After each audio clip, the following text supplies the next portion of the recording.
नमस्कार, आप देख रहे हैं हरियाणा तेज और मैं मोहित गुलाटी। आपको बता दूं, नगर परिषद चुनाव का जो डंका है इस समय पूरी तरह से बज रहा है। चुनाव को लेकर जो उम्मीदवार हैं पूरी एड़ी जोर लगा रहे हैं, एड़ी चोटी का। आपको यह जानकारी दे दूं, नामांकन प्रक्रिया भी अब शुरू हो चुकी है।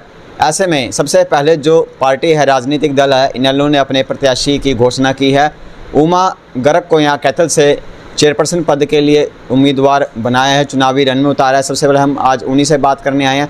कहा जा रहा है कि जो जितने भी चुनाव इस समय चल रहा है, नगर निकाय चुनाव चल रहा है, पार्षद जो उम्मीदवार प्रतिनिधि हैं वो आगे मैदान में आ रहे हैं। लेकिन अब आपको बता दूं, पहली जो महिला चेयरपर्सन उम्मीदवार है उमा गर्ग इस समय कैमरे के आगे सामने आई है। सबसे पहले तो आपका हरियाणा तेज में बहुत बहुत स्वागत है। सबसे पहले तो मैं चैनल के माध्यम से यहाँ मेरे निवास पे आने से आपका धन्यवाद करती हूँ और आपके चैनल के सभी दर्शकों को नमस्कार करती हूँ, धन्यवाद करती हूँ। तो उमा जी, जिस तरह जो चुनाव जो चल रहा है, नगर निकाय चुनाव है, नगर परिषद है, लोगों का कहना है कि कहीं ना कहीं भाई महिलाएं सामने नहीं आ रही।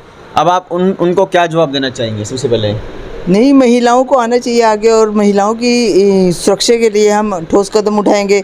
जैसे गलियों में सफाई नहीं है या कहीं सीसीटीवी कैमरे नहीं है, महिलाएं अपने आप को असुरक्षित महसूस करती हैं, उनके लिए हम सुरक्षा के लिए उचित कदम उठाएंगे। इसलिए उन महिलाओं को आगे आना चाहिए सर।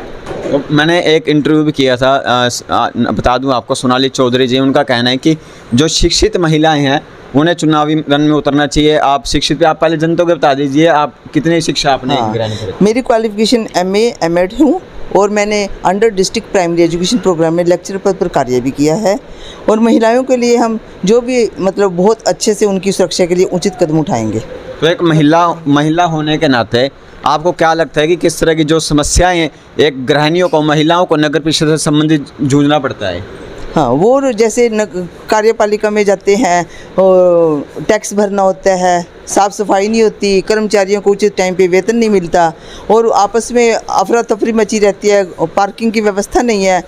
इसकी वजह ना होने की वजह से सभी आने जाने वालों को असुरक्षा का सामना करना पड़ता है और आपस में इस वजह से आपस में लड़ाई झगड़े भी हो जाते हैं।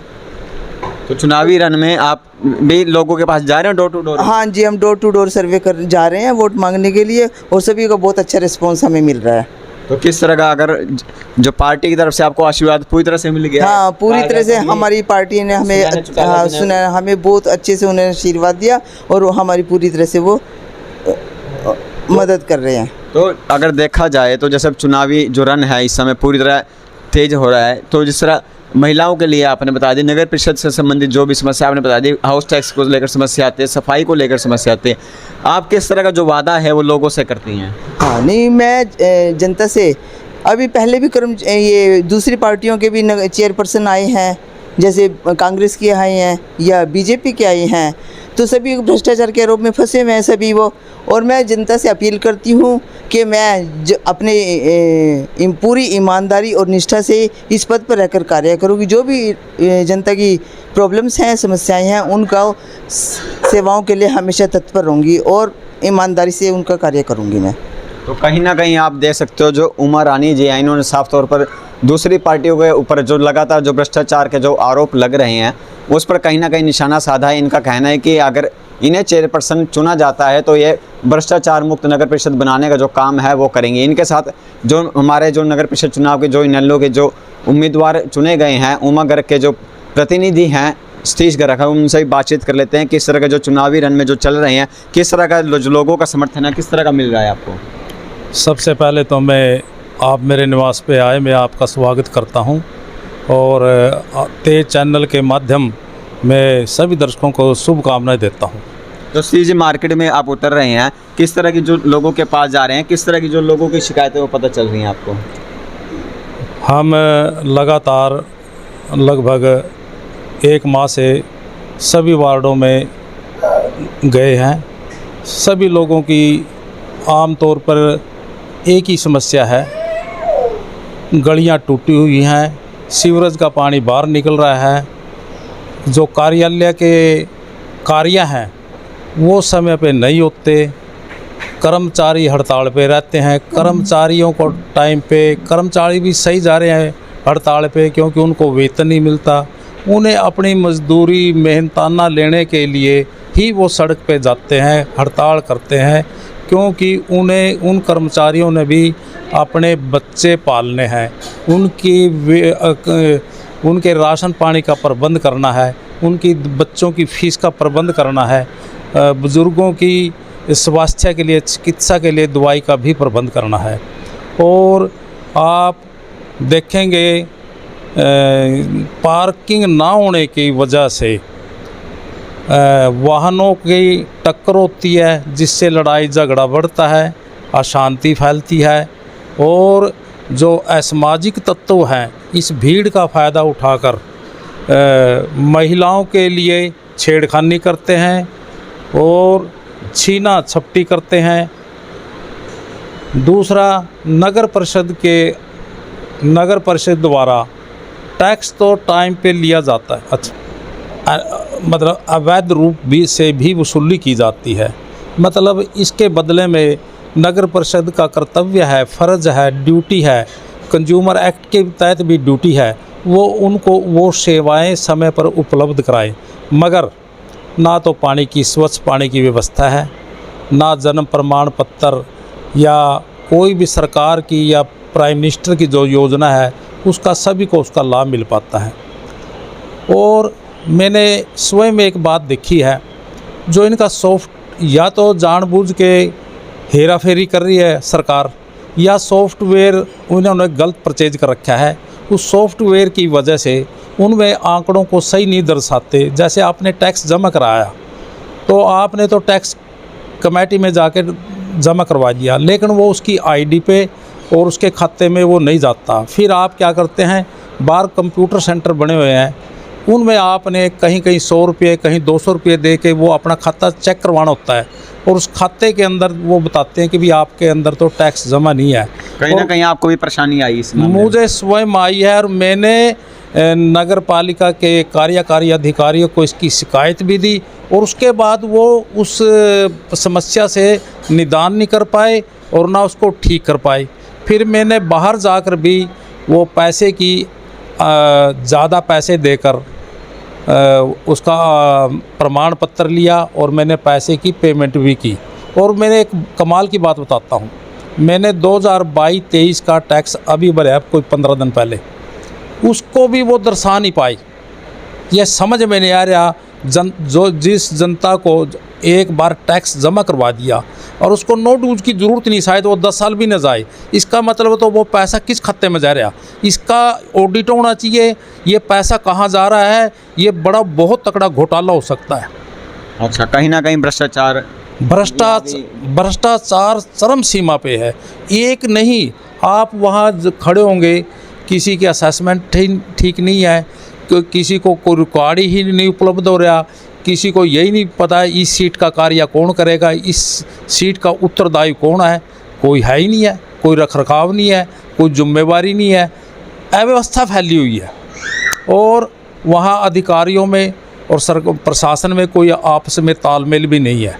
तो आप किस तरह दूर करने का प्रयास करेंगे? हाँ, बिल्कुल हम करेंगे उसको दूर कर।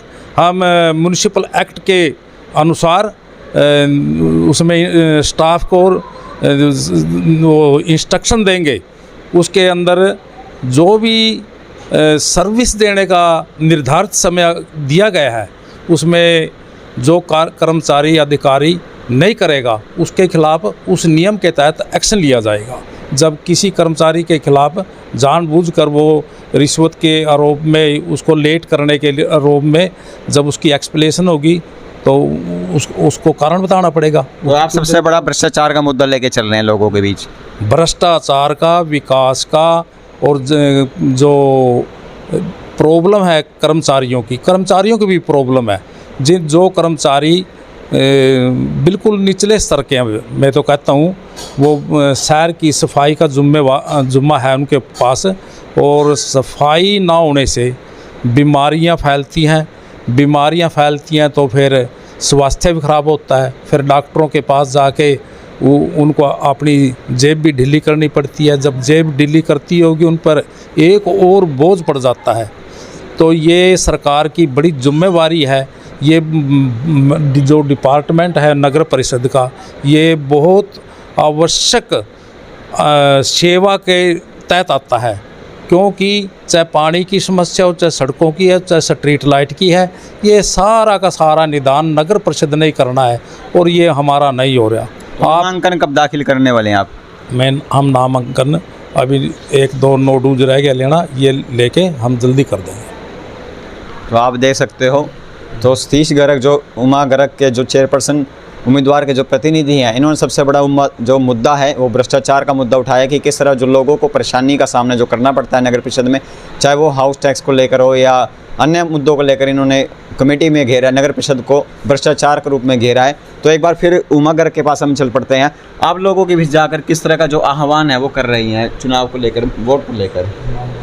हम पूरी ईमानदारी से वोट मांगने का प्रयास कर रहे हैं और हमें जनता का पूरी तरह से अच्छा रिस्पांस मिल रहा है और सहयोग दे रहे हैं। हम सब हमें सब सहयोग दे रहे हैं। लोगों से क्या कहना चाहेंगे एक बार? हाँ, मैं जनता से कहना चाहूँगी कि जो आपकी प्रॉब्लम है, जो पहले चेयरपर्सन रह चुके हैं, आप खुद डिसाइड करेंगे कि आप जो ईमानदार हो, पढ़ा लिखा हो, उसका चुनाव करें। ये आपकी जिम्मेवारी बनती है। और जो हमें चुनाव कर हमारे चेयरपर्सन के लिए जो मुझे चुनेंगे, तो पूरी ईमानदारी और निष्ठा से मैं कार्य करूँगी, जो भी जनता की प्रॉब्लम्स होंगी।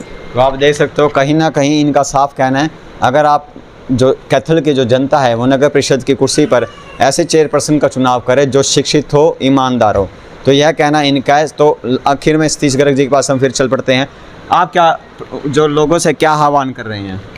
मैं जनता से यही आह्वान करता हूँ, जिस पार्टी का स्पष्ट नीतियाँ हैं, जनहित में नीतियाँ हैं, जो जनहित की नीतियाँ बनाती हैं और जो जनता के विरोध में चलती हैं, जनता को हानि पहुँचाने की कोशिश करती हैं, आर्थिक और सामाजिक रूप से जो हानि पहुँचाती है, जैसे भाजपा कर रही है, भाईचारे को ख़त्म कर रही है, बेरोज़गारी को बढ़ा रही है, और जो जनहित की नीतियाँ इनेलो ने चालू की थी, वो इनकम टैक्स की आड़ लेकर जनता पर कुठारा आघात कर रही है, उनकी आय को कम कर रही है और उनकी पेंशन को काटा जा रहा है, और जो टैक्स के रूप में पैसा दिया है उन सुख सुविधाओं को भी ख़त्म कर रही है। इसलिए मेरा कैथल वासियों से मैं प्रार्थना करता हूँ, वो ऐसी पार्टी को चुने जो जनहित में सदा दिन रात आपकी सेवा में तत्पर रहे, वो पढ़ा लिखा हो, ईमानदार हो और आपकी थोड़े से भी आदेश पर, थोड़ी सी भी आवाज़ पर आपकी सेवा के लिए 24 घंटे तत्पर रहे। आप देख सकते हो, कहीं ना कहीं उमा गर्ग एवं सतीश गर्ग ने अपने जुबानी तीर के तरकश से कहीं ना कहीं जो सत्ता पक्ष के जो लोग हैं उन्हें घेरने का काम किया। इनका साफ कहना है भी नगर परिषद चेयरपर्सन की कुर्सी पर ऐसे उम्मीदवार को बिठाया जाए जो लोग ईमानदारी से काम करें, शिक्षित होकर काम करें। तो फिलहाल आप देख रहे हैं हरियाणा तेज खबर। एक आखिर में कुछ और भी कहना चाह रहे हैं, क्या कहना चाहेंगे? आपने देखा होगा स्वर्गीय चौधरी देवलाल का शासन था, उसके बाद चौधरी ओम प्रकाश चौटाला जी का भी शासन रहा है 2005 तक। तो उस टाइम में विकास के काम इतने हुए, चाहे वो गांव था चाहे शहर था, हर गली सड़क पक्की थी, पानी की व्यवस्था थी, सरकार पर कोई कर्जा नहीं था, विकास के कार्य पूरे हो रहे थे। और जो हमारे कर्मचारी हैं, अधिकारी हैं, वो भी मतलब पूरा स्टाफ, स्वीकृत पद जितने भी थे वो सभी भरे हुए थे। जब स्वीकृत पद भरे होंगे तो तभी हम एक अच्छी सेवा दे सकते हैं। आज चाहे वो हॉस्पिटल विभाग हो, चाहे वो टीचर एजुकेशन का विभाग हो, चाहे वो डीसी कार्यालय हो, चाहे बैंक हो, चाहे फूड सप्लाई का विभाग हो, कोई भी कार्यालय हो, चाहे पुलिस डिपार्टमेंट हो, तो वहाँ पर कर्मचारियों की 60% के करीब कमी है। आज लगभग हरियाणा के अंदर 2 से 2.5 लाख कर्मचारी नियुक्त हो सकते हैं और बेरोज़गारी दूर हो सकती है। मगर हमारे पास जब कर्मचारी नहीं होंगे, हम जनता को स्वच्छ शासन प्रशासन कैसे दे सकते हैं? इसीलिए बेरोज़गारी बढ़ने से असामाजिक तत्वों की गतिविधियाँ बढ़ रही हैं और गरीबी बढ़ रही है और असुरक्षा बढ़ रही है, असामाजिक तत्व ज़्यादा बढ़ रहे हैं। इसलिए इन सब को रोकने के लिए मैं ये कहता हूँ जनता से, वो इनेलो पार्टी को मतदान दे, इनेलो पार्टी का समर्थन करे, जैसे जनहित कार्य हुए हैं। तो आप देख सकते हो, जैसा कि कहा जा रहा था नगर परिषद चुनाव में केवल पुरुष उम्मीदवार ही आगे आ रहे हैं, अब महिला उम्मीदवार भी अब स्वयं आगे आ गए हैं। कैमरे के आगे इन्होंने अपनी नीति को लोगों के सामने रखा है कि किस तरह के जो वायदे इन्होंने लोगों से किए हैं। तो फिलहाल इनके वायदों में कितना दम है, आप कमेंट के माध्यम से हमें अवश्य बताएं और फिलहाल आप खबर को जरूर शेयर करें। देखते रहें हरियाणा तेज।